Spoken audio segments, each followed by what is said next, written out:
todos com a paz do nosso Senhor Jesus Cristo. Amém.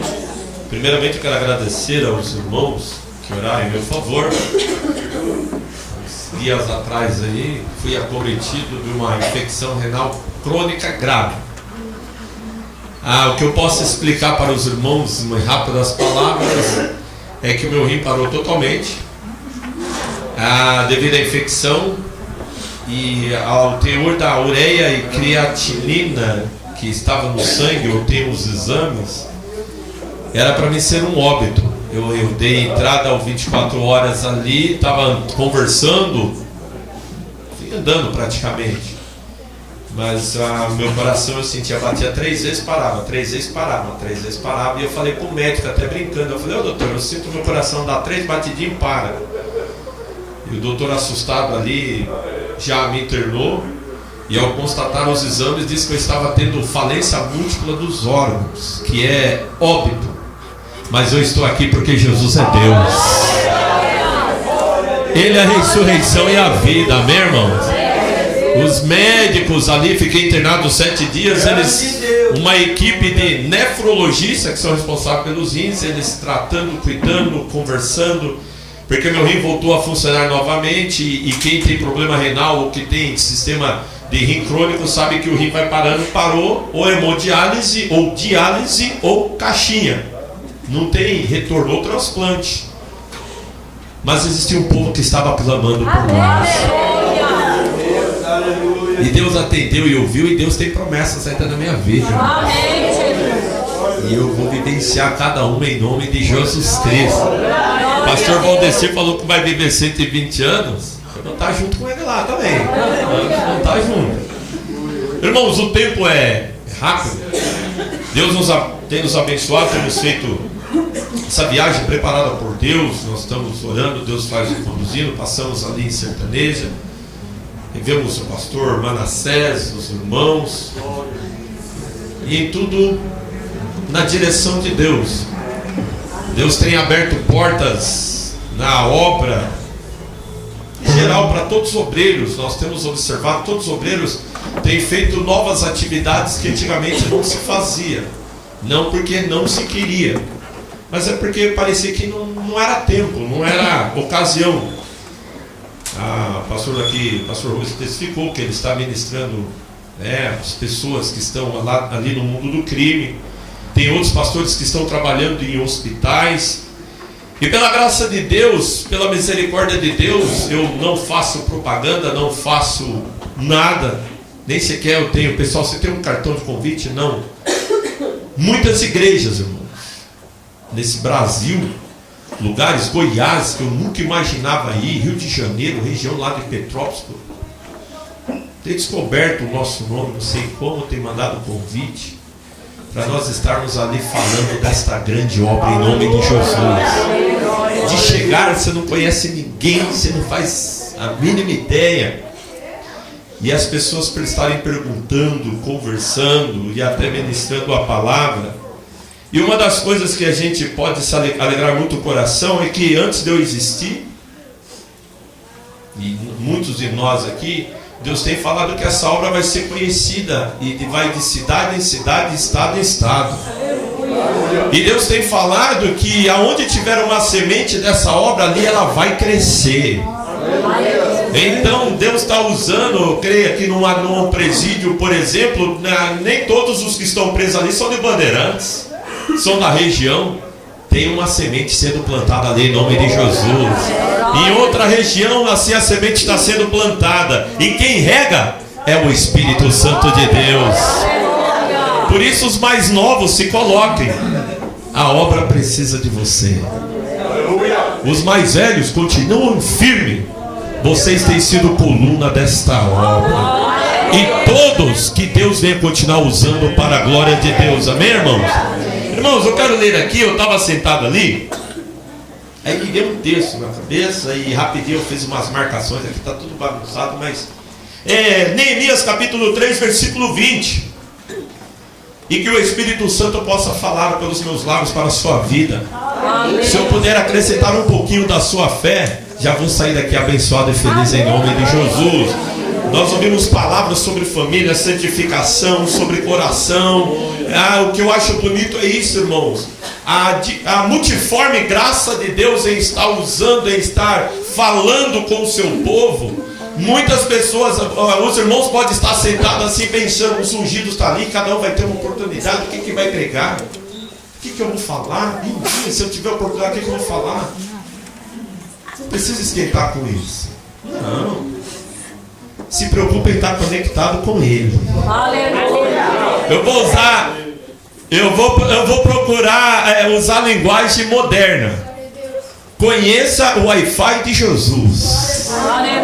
Porque se você estiver no Wi-Fi de Jesus, quando a mensagem descer, você vai receber em nome de Jesus. Você vai proclamar, você vai. Agora, se você não souber a senha, aí não adianta. Aí você vê lá, tem Wi-Fi, mas está com o cadeado fechado. Qual é a senha do Wi-Fi de Jesus? É muito simples. Abra o teu coração. Tudo junto. A senha não fala assim? Tudo junto. Abra o teu coração nessa noite em nome de Jesus. O versículo diz assim: depois dele reparou com grande ardor Baruque, filho de Zabai, outra medida, desde a esquina até a porta da casa de Eliasibe, o sumo sacerdote. Amém? Que versículo lindo. Que palavra gloriosa. Meu coração bate forte, eu gosto desses textos. Eu quero falar rapidinho sobre a obra de Deus, e pegando esse versículo aqui e o contexto próximo dele. Rapidinho, pastor, não entendi nada. Pegou, reparou, ardor, Baruque, filho, não tem uma mensagem profunda. Esse capítulo 3 é o capítulo mais lindo de Neemias, para mim. Tem outros que gostam do capítulo 1, outros do 4, outros do 6. Tem alguns versículos do livro de Neemias que muitos até podem saber de cor. Capítulo 6 diz lá: Senhor, fortaleça as minhas mãos. Ou então, estou fazendo uma grande obra, não posso parar. E mais alguns: Senhor, lembra-te de que eu tenho feito. E por aí vai. Um rápido contexto que eu não consigo pregar sem antes fazer isso. Grudou em mim. Por que tem o livro de Neemias? O povo de Israel era o povo da bênção, era o povo de Deus. Foi o povo que Deus escolheu e separou para mostrar ao mundo o que é a humanidade e o que é o plano de Deus. Por que Deus separou Israel para mostrar o que é a humanidade? Porque através de Israel nós vemos eles rebeldes, eles duros, eles pecaminosos, eles voltando-se para trás, rejeitando a bênção de Deus. Isso é a humanidade diante de Deus. E o que é o plano de Deus? Eu revelo a minha palavra, eu revelo a minha presença, eu mostro o meu amor, mesmo aquele que endurece o coração. Mas quando chega a minha hora, eu entro e realizo a minha grande obra, porque operando Ele, quem impedirá? Então é a história da humanidade Israel, a história de Deus Israel, e no centro de dois, nosso Senhor Jesus Cristo. Deus avisou: vocês estão rebeldes, vocês estão duros. Jeremias, Isaías, vocês vão para o cativeiro. Jeremias 29, do 10 ao 14, Deus fala: quando se cumprir 70 anos, eu vou visitar vocês, vou tirar vocês de lá e vou trazer novamente para a terra, porque eu bem sei o pensamento que eu tenho de vós, pensamentos de paz e não de mal, para vos dar o fim que vós desejais. Então ireis e me achareis, e me buscareis e me invocareis, quando me buscardes de todo o vosso coração. E eu tirarei os cativos de Babilônia e trarei para a terra, e Jerusalém será novamente edificada. Bendito é o nome do Senhor. A tua vida, já vou aplicando, a tua vida pode ter tido para ruína, ou você pode ter pensado: Senhor, eu acho que a promessa acabou. Olha a restauração, vida, em nome de Jesus Cristo. Deus não falha. Foram 70 anos lá na Babilônia. Deus falou para Daniel assim: Daniel, 70 anos, 70 semanas, quando chegar o tempo, vai sair um decreto: Jerusalém vai ser edificada em tempos difíceis. Capítulo 9, os 3 últimos versículos. Aí a Bíblia diz assim: irmãos, nós não fazemos nada se Deus não agir. Dele é o querer, o poder efetuar. Quando começa o livro de Êxodo, fala, quando chegou o tempo, Deus despertou o espírito do rei, o espírito do povo, o espírito do sacerdote, porque chegou o tempo de Deus agir. Estava chegando a hora de Deus começar a colocar a palavra dele agora de subjetiva e objetiva. E aí o povo retorna, restaura o templo. Jerusalém solta as ruínas, os babilônios destruíram, queimaram, desmancharam tudo. O templo foi restaurado. Aí o Espírito de Deus olha lá em Suzã, um homem chamado Neemias, e começa a tocar no coração dele. E aí ele fala assim, como é que está o povo lá em Jerusalém? Como é que está a situação? O povo está começando, retornou uma parte do povo, e como é que está lá? Aí o irmão dele fala, aí o negócio está feio lá. Essa aqui é uma versão minha, tá? Para ser bem breve. O negócio está feio lá, tudo quebrado, tudo destruído, tudo queimado. Quando o Espírito de Deus começa a fazer a obra, ele traz o quebrantamento, ele traz a humilhação, e ele traz o desejo de ver a ação de Deus. E aí Neemias, no capítulo 1, fala, então eu orei e jejuei e estive perante o Deus dos céus. E aí, rapidinho, isso aqui é uma introdução, a mensagem é bem pequenininha, mas assim, na introdução, que eu acho profundo isso, é inexplicável, e eu gosto de estudar a palavra, e quanto mais eu estudo, mais... Se existe algo que é inexplicável, mas que tem um efeito muito grande, é quando nós lembramos a Deus as suas palavras. De Gênesis a Apocalipse, as orações mais efetivas da Bíblia, que a resposta veio, foi quando alguém chegou para Deus e falou, o Senhor disse, ou Moisés disse, ou Jeremias disse.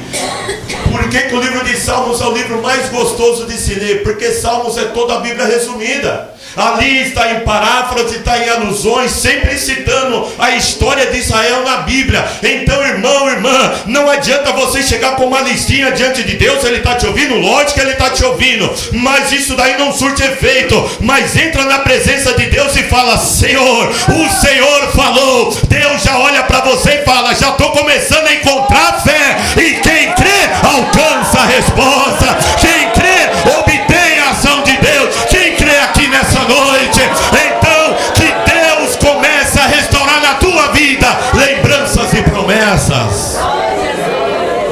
É o que Neemias fala, Senhor, o teu povo está assim, está tudo lá, é destruído, queimado, mas o Senhor falou por Moisés, que quando o povo pecasse ia ser esparramado, mas o Senhor também falou por Moisés, que aonde quer que o povo tivesse, o Senhor iria restaurá-lo. E há um Deus que ouve oração. Há um Deus que ouve o clamor. Ah, Deus começou a agir. Capítulo 2, resumindo rapidinho. O Neemias estava lá, vinha o rei. O rei olhou para ele e falou assim, o que está acontecendo com você? Você está com o rosto triste? Você não está doente? Se ele aparecesse triste diante do rei, principalmente o copeiro, a sentença era de morte, porque o copeiro tinha que testar tudo que o rei fosse beber, porque se estivesse envenenado, imagina quem ia primeiro. Já faz ideia. E o copeiro triste já podia indicar o quê? Sinal de conspiração. O meu copeiro está triste, ele deve estar sabendo de algo que eu não sei. E o rei chegou.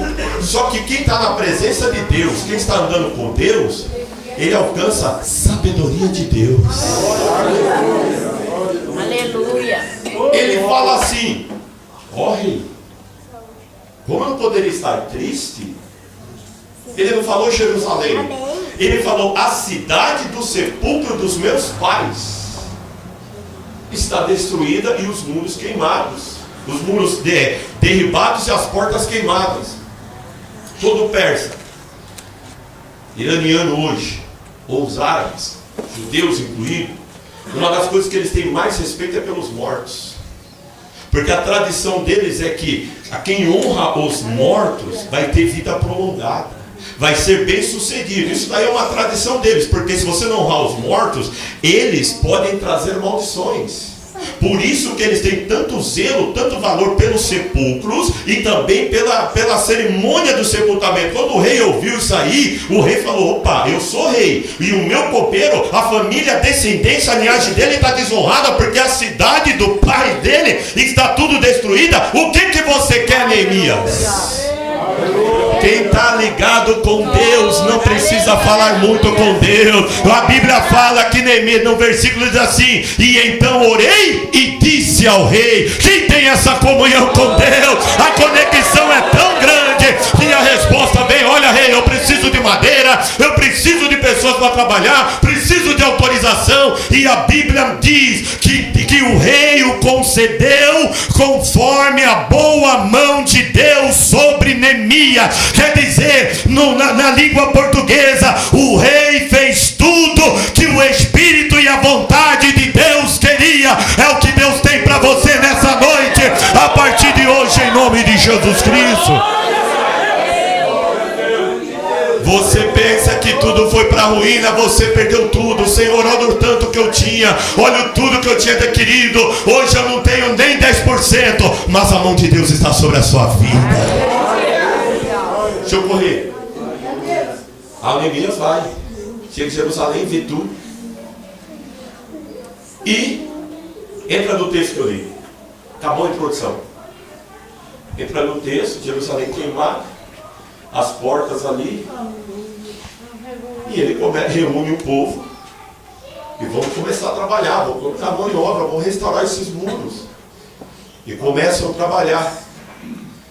E agora vem a mensagem. A primeira coisa que me chama a atenção nesse texto, no final do capítulo 2, algumas pessoas começam falando assim: vocês levantar isso aí, essa obra aí.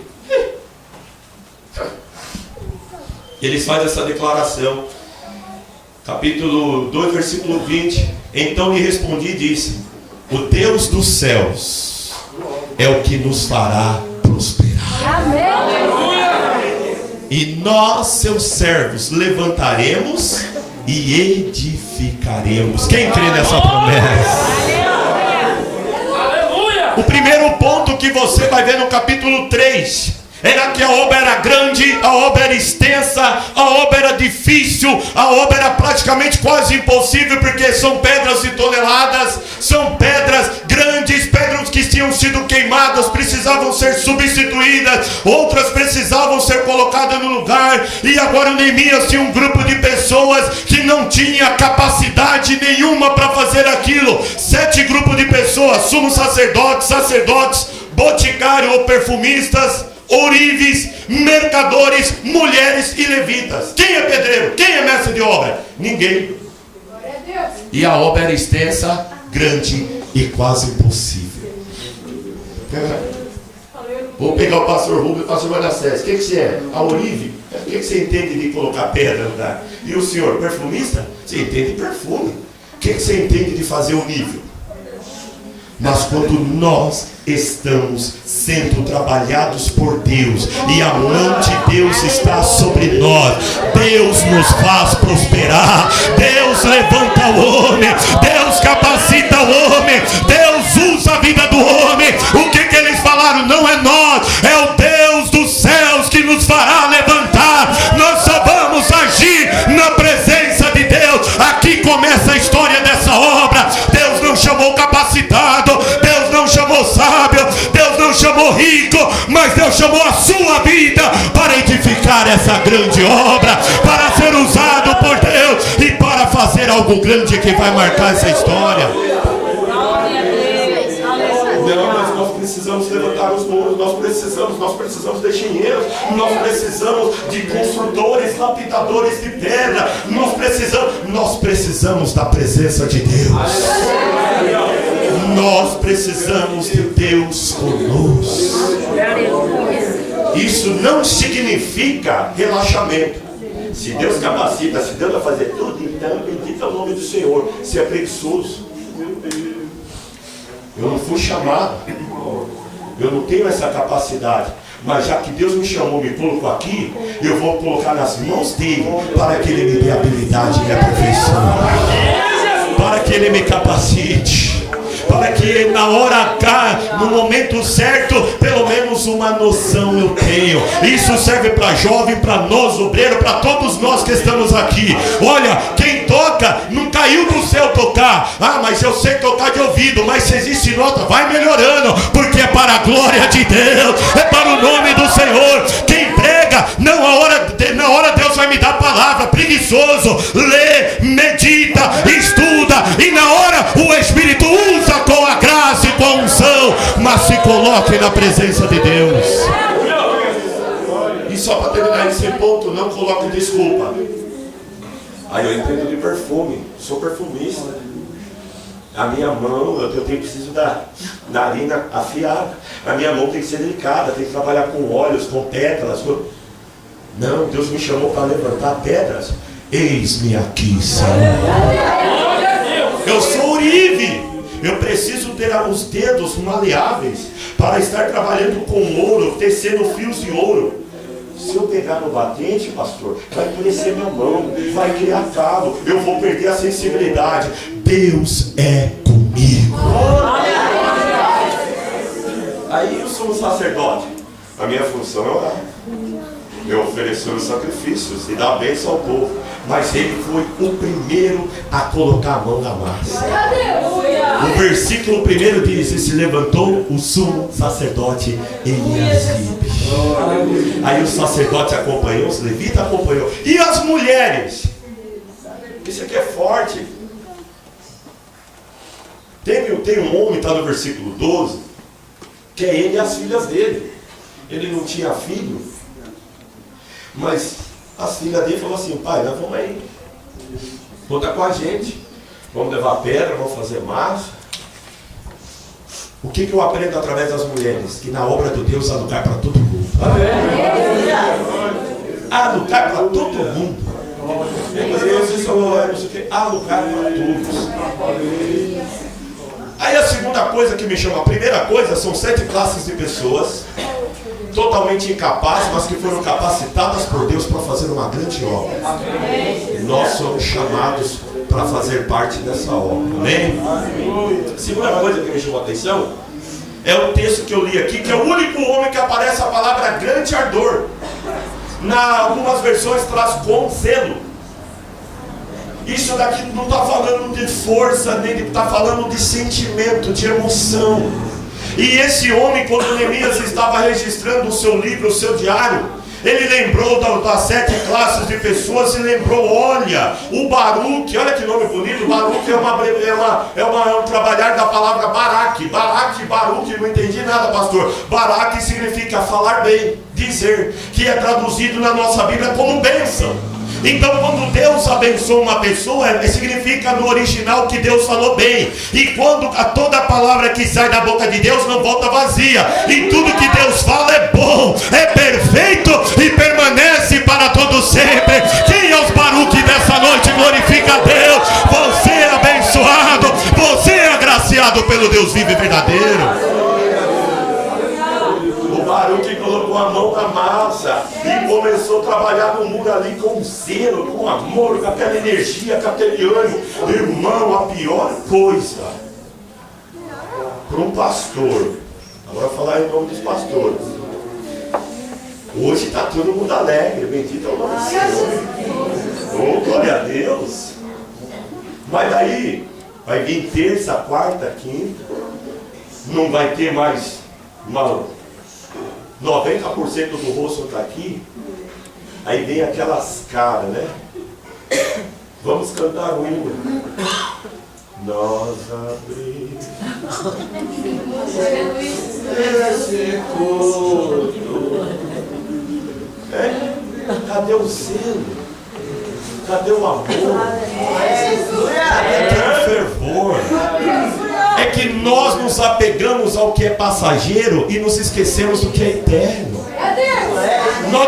O pastor manda festa, glória a Deus. Mas um dia ele vai como eu vou, como meu pai foi, como outros foram. Mas Jesus é o mesmo ontem, hoje, eternamente. Ele ainda continua aqui. Eu prego não para a igreja, como diz Paulo lá em 2 Coríntios capítulo 2, o último versículo. Eu prego para Deus, na presença de Deus. Pode ter um, pode ter 100. É para Jesus, é para a glória de Deus, porque para Ele é todas as coisas. Quem se alegra nisso, Ele te dá alegria, Ele te dá ânimo. Bendito é o nome do Senhor. Que a partir de hoje você faça as coisas de Deus com ânimo, com zelo, com alegria, com emoção, dizendo: bendito é o nome do Senhor. É isso que é importante. É isso. Eu vou falar por mim. Eu dirijo uma congregação na Vila São Pedro, ali em Curitiba. São uns 40 irmãos. Pinga um sereno. Naquela semana, Curitiba não é quase frio, né? Agora, 6, 10, 12. Dá uma esquentadinha, 35, 40, frio. 6, 10, 12. Aí bate aquele negócio assim. Por que eu vou ler? Por que eu vou meditar na palavra? Por que eu vou me aplicar? Se eu vou chegar lá, vai ter aqueles 6 irmãos. O que eu falar tá bom. Não, o mais importante vai estar lá, que é Jesus. Não é verdade, pastor Rubens? O senhor já foi tentado? Pastor Manassés, pastor Valdeci, pastor Fábio? Para que ficar ensaiando um hino? Se de repente hoje no culto lá, vai ter 2 mais o filho da Maria. Eu falo como experiência ali de pastor de campo, eu falo em nome dos outros pastores que estão aqui. Culto que tem uma meia dúzia, eu não sei se a igreja sobe ou se o céu desce, porque a glória de Deus se manifesta. Você olha pro relógio 8 horas, começa a cantar aquela alegria, glória a Deus aqui, e vai, você prega, quando você vê 9h30, e os irmãos falam: não, pastor, eu nem percebi. É porque Deus se fez presente. É o amor, é o zelo, é o ânimo. Deixa eu correr aqui. Então esse homem se destacou, e a memória dele está eterna na palavra de Deus. Não somente porque ele estava na obra, mas pela emoção e o sentimento que ele colocou. E o Deus que escreveu isso aqui, hoje ele está escrevendo sobre esse trabalho lá no céu. E o que ele está escrevendo de mim e você, estava triste, estava desanimado? Não, estava alegre, estava jubilante, estava louvando e glorificando o meu nome. A resposta é sua. Glorifique o nome do Senhor. Aleluia. Outra coisa que me chamou a atenção, eu vou trabalhar nessa mensagem. Porque quando ela vem rápida assim, a gente não tem tempo de... É rápido, tá tudo bagunçado. Mas outra coisa que me chamou a atenção é o que nós fazemos hoje. É uma preparação de coisas grandiosas no futuro. Tem aqui no versículo de número 15, chamado Porta da Fonte, que um homem chamado Salum, filho de Cousé, ele era um maioral, ele era um príncipe, um líder, maioral do distrito de Mispa, que não tinha nada a ver com Jerusalém. Mas ele foi lá e colocou a mão na obra. Porta da Fonte, Salum. Aqui, mas no futuro, chega um homem ali, entra naquela porta, porque logo adiante daquela porta tinha uma fonte de Gion, que depois passou a ser conhecida como Siloé. E ali em Siloé, um dia, um homem chega naquela porta, entra, chega naquela fonte e lava os seus olhos e recebe o milagre da visão de Jesus. Capítulo 9 do Evangelho de João. Se o Salum fosse relaxado, aquela porta não seria restaurada. Então ela não teria acessos. A fonte não ia ser cuidada, ia secar. O poder de Deus pode se manifestar em qualquer lugar, né? Mas vamos trabalhar na lógica. Aquele cego poderia perder a bênção, né? Porque Estava predestinado por A na fonte de Siloé, mas o Salom lá atrás foi relaxado. Agora não tem. Vai lá, lava em outra fonte. Aquele lugar vai ficar marcado como um milagre. Então o que eu aprendo? Que tudo que nós semeamos no reino de Deus, coisas grandes Deus vai fazer. Coisas grandes Deus vai realizar. Hoje você está fazendo, mas aqui somos um grupo pequeno, é uma obra pequena, é um povo pequeno, essa minha ajuda é pequena, esse é pequeno. Você está olhando o salão para falar, é só uma porta, é só um pouquinho de água, mas eu vou lá fazer a fonte. Mas eu não sei qual é o futuro dessa fonte, mas Deus tem o controle de tudo. Eu vou fazer com perfeição, eu vou fazer com zelo, com amor, e o demais pertence a Deus. E no futuro eu creio que um homem, quando começou a ler o cego lá, ele agradeceu a esse Salum, porque através dele Jesus fez um grande milagre na vida dele. Quem aqui pode glorificar a Deus através da sua vida, do teu louvor, da tua oferta e aquilo que você faz? Alguém lá no futuro vai receber a bênção.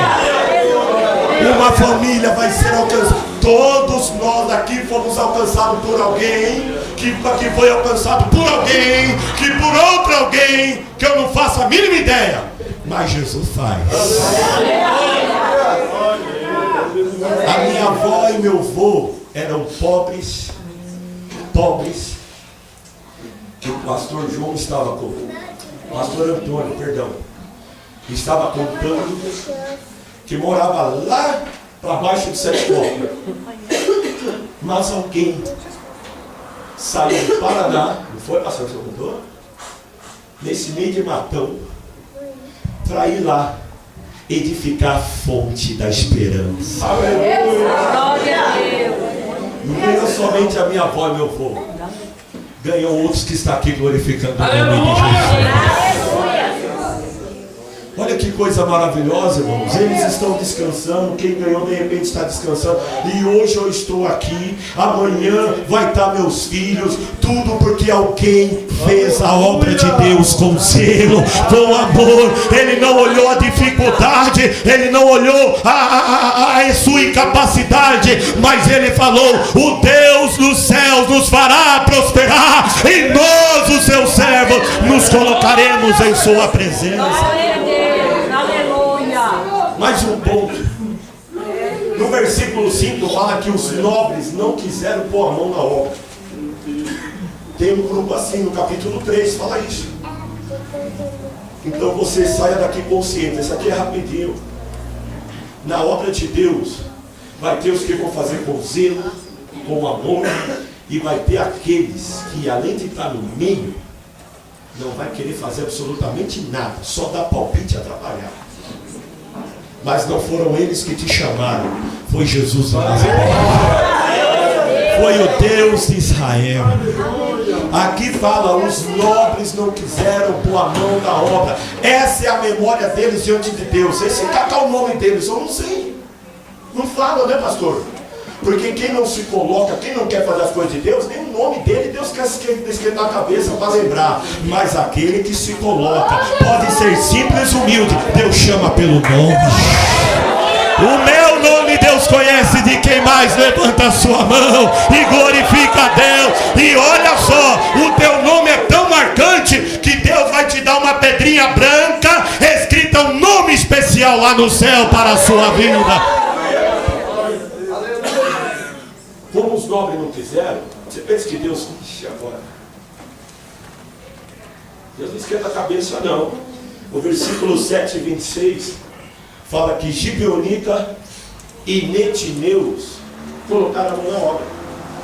Gibeonitas eram cananeus de Gibeão, que pelo artimanha não morreram, mas ajudaram a fazer a obra de Deus. E os Netineus eram descendentes de filisteus, que eram os maiores inimigos do povo de Israel. Mas esses daqui não.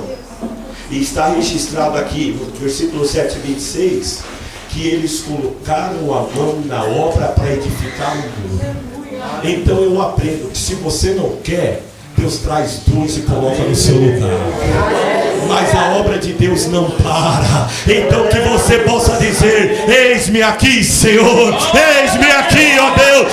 Isso não significa que nós vamos desprezar os gibeonitas e netineus. Não, nós vamos dizer: pode vir, que tem lugar para todos aqui nesse lugar. Pode vir, que a obra é grande e extensa e tem lugar para todos. Terminando. Capítulo 4. É terminando mesmo, literalmente. Capítulo 4, versículo de número 14. Diz assim: e olhei e levantei-me e disse aos nobres. Esses nobres aqui não eram muitos, não, eram os do povo, que depois que edificaram Jerusalém se tornaram nobres, foram abençoados.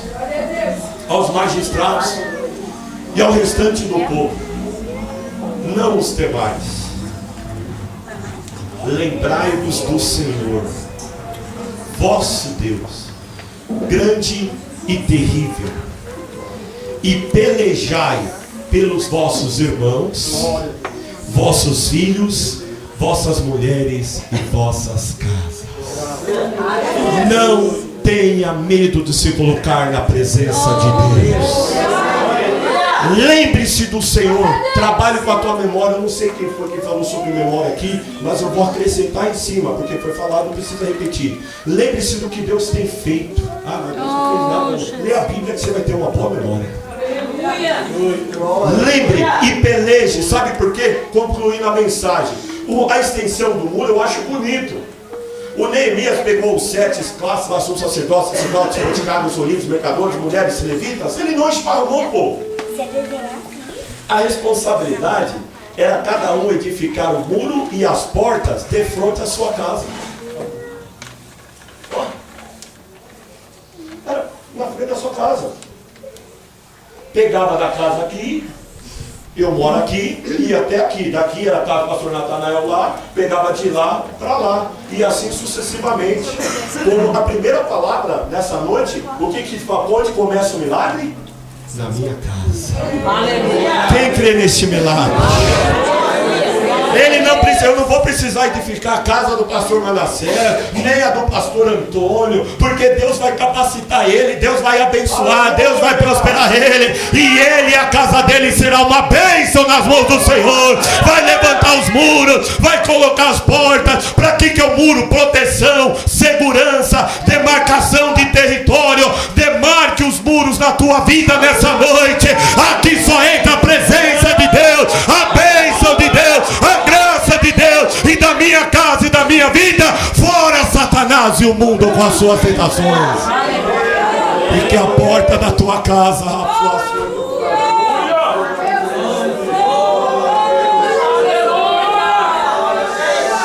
que a porta da tua casa nessa noite seja aberta para o Rei dos Reis e Senhor dos Senhores. O Espírito Santo, Ele está falando contigo. Levantai, ó portais, as vossas cabeças. Levantai, ó portais, as vossas cabeças, e entrará o Rei da Glória. Quem é esse Rei da Glória? O Senhor forte e poderoso na batalha.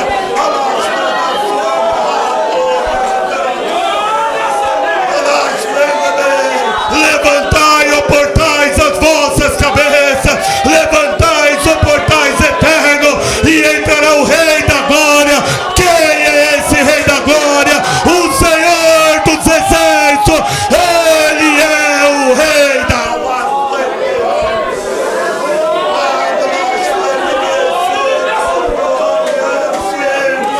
Saia daqui nessa noite dizendo: eu sou desta obra. Eis-me aqui, Senhor. Usa minha vida, que eu quero. Eu quero ver a sua glória, a sua majestade, a sua promessa, a sua bênção. Aleluia. Aleluia. Baruques é o que vocês são. Abençoados por Deus, chamados por Deus, capacitados por Deus por essa grande obra. Feche. A cidade foi restaurada. O muro foram restaurados. As portas foram restauradas. Porque alguns anos depois, o Rei da Glória entrou em Jerusalém. E se revelou ao mundo. Derramou o seu sangue que nos colocou aqui nesta noite. E Ele promete: eu vou voltar. Eu vou voltar. Agora não para Jerusalém terrena, mas para mim e para você. Quem está esperando este dia, glorifica a Deus e declare nessa noite: Senhor, eu quero ser zeloso da tua obra. Que Deus abençoe a todos em nome de Jesus. Que bênção estar neste lugar, né, irmãos? Nós sempre viemos na presença do Senhor para acrescentar nas nossas vidas. Se eu fosse dar um nome para este culto hoje, eu daria restauração. Porque em todas as áreas da nossa vida, de tudo que nós precisamos, o Senhor está restaurando. E família, todos os assuntos. E cada um, né, nenhum pode dizer assim: ah, é por isso ou por aquilo, não tem desculpa. Do jeitinho que o Senhor nos fez, do jeitinho que o Senhor nos trouxe, é assim que o Senhor nos quer. Estamos aqui para isso, e o Senhor está restaurando, né, a nossa capacidade, o nosso potencial de poder dizer: no nome do Senhor nós podemos fazer proeza. Nós podemos todas as coisas, porque o Senhor é que nos fortalece. O Senhor aperfeiçoa os nossos caminhos, o Senhor fortalece os nossos braços. Se Ele nos falou, vai, nós vamos conseguir, porque a boa mão do Senhor que está conosco. Amém? Que o Senhor venha fortalecer as nossas vidas. Eu estava ali num cantinho ali pensando e falei: Senhor, como muitas vezes depois de tanto lutar, de tantas lutas assim, nós nos sentimos cansados, afadigados, assim, sem força, até mesmo desesperançados. E o Senhor me trouxe na lembrança, como foi pregada a palavra do Senhor, o Senhor me trouxe na lembrança Davi. Em uma das guerras contra os gigantes, Davi, ele se cansou. Foi tão ferrenha a peleja que Davi se cansou. E ali naquele momento de cansaço, um gigante, dos filhos do gigante, quando fala o gigante, é o Golias, quer dizer que tinha muita fúria, muita raiva, vingança sobre Davi. Ele veio, ele tentou matar Abissai, o sobrinho dele, filho de Jeruia, vem e derrota e destrói ali e mata aquele gigante. E o Senhor falou: quando se estiver cansado, eu levanto um Abissai na sua vida. Mas o gigante não rouba a bênção, o gigante não vai matar. A nossa vida pertence ao Senhor. As bênçãos que o Senhor tem para as nossas vidas foi Ele quem nos deu. O diabo não tem poder de roubar. Quando nós estivermos fracos, o Senhor levanta valentes do nosso lado. Pessoas que nos amam, pessoas que têm as nossas vidas por preciosas e luta e se levanta por nós. O Senhor está restaurando as nossas vidas, o Senhor está restaurando as nossas forças. O Senhor está nos dando ânimo e um novo propósito, em novas direções nessa noite. E ali, quando foi me dada a oportunidade, eu falei: Senhor, o que mais que eu vou cantar, a não ser que eu preciso te conhecer. Aleluia. Sabemos tão pouco do Senhor muitas vezes, pedimos muito e sabemos tão pouco. Sabemos que Ele é um Deus que cura, porque nós precisamos de cura. Sabemos que Ele é um Deus que salva, porque nós precisamos de salvação. Mas muitas vezes é tudo que nós precisamos, e não daquilo que Ele quer se oferecer para nós, aquilo que Ele quer se revelar para nós. Glória a Deus. Queremos ouvir a voz do Senhor, mas muitas vezes nós não queremos ser como Samuel, que a primeira vez que o Senhor falou com Samuel, o Senhor simplesmente teve uma conversa com ele. Não mandou recado para ninguém, só teve uma conversa. Samuel, é isso que eu vou fazer, é isso que eu quero fazer. Eli que forçou Samuel para falar depois, mas não era nada, era uma conversa particular com um amigo. E quantas vezes nós chegamos na presença do Senhor para conhecer Ele como um amigo? O nosso Salvador que se deu por nós, se entregou pelas nossas vidas, e não se envergonhe de dizer que é o nosso amigo. Muitas vezes nós temos vergonha dele, né, irmãos? Mas que nós venhamos conhecer mais e mais ao Senhor. Que, como diz o salmista, que dia após dia nos cumula de benefícios. que dia após dia renova as suas misericórdias sobre as nossas vidas. Aleluia. E que tem sobre nós, como foi pregado nesta noite, pensamentos de paz e não de mal. Para nos dar um fim o quê? Um fim que nós esperamos. Nós queremos isso, nós queremos bênção para as nossas vidas. E o Senhor também quer. Só que Ele sabe como e nós não. Nossos planos são falíveis, o dele não, o dele é perfeito. Amém? Que nós viemos conhecer o Senhor. Eu quero louvar o Senhor com esse louvor que eu amo demais Ele. Eu amo a sua casa, porque na presença do Senhor é a restauração para as nossas vidas. Amém? Aqui o Senhor ordena a vida e a bênção para sempre. Eu preciso aprender um pouco aqui. Eu preciso aprender um pouco ali. Eu preciso aprender mais de Deus, porque Ele é quem cuida de mim. E se uma porta se fecha aqui, outras portas se abrem ali. Eu preciso aprender mais de Deus, porque Ele é quem cuida de mim. Deus cuida de mim. Deus cuida de mim. A sombra nas suas asas, Deus cuida de mim. Eu amo a sua casa e não ando sozinho, nem estou sozinho, pois sei, Deus cuida de mim. Se na vida não tenho direção, mas preciso tomar decisão, eu sei que existe alguém que me ama e Ele quer me dar a mão. Se uma porta se fecha aqui, outras portas se abrem ali. Eu preciso aprender mais de Deus, porque Ele é quem cuida de mim. Deus cuida de mim. Deus cuida de mim. A sombra nas suas asas, Deus cuida de mim. Eu amo a sua casa e não ando sozinho, nem estou sozinho, pois sei, Deus cuida de mim. Deus cuida de mim. A sombra nas suas asas, Deus cuida de mim.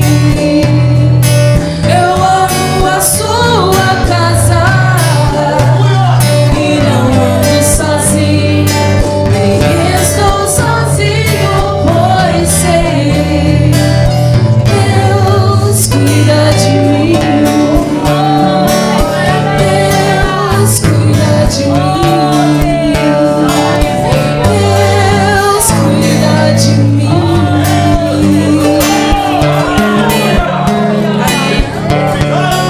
Só mais uma palavrinha. O povo de Israel, todo o povo que saiu do Egito, murmuraram e perderam a bênção, porque eles só reclamaram, falaram: o pão viu, o Senhor nos trouxe aqui para morrer, trouxe uma terra aqui de gigantes para a gente morrer com eles. A visão deles era pequena e eles murmuraram. Mas a visão do Deus que cuida de nós foi através de Moisés: eu vos levei sobre asas como águia. É assim que o Senhor nos vê, Ele cuida de nós. E aí nós podemos muitas vezes dizer como Gideão: mas aí o que são feitos das suas grandes maravilhas? Não vamos olhar para as nossas perspectivas, mas a perspectiva de Deus. Eu estou vos levando sobre asas como águia, para vos dar o fim que desejais. Amém? Agradeço a oportunidade em nome de Jesus.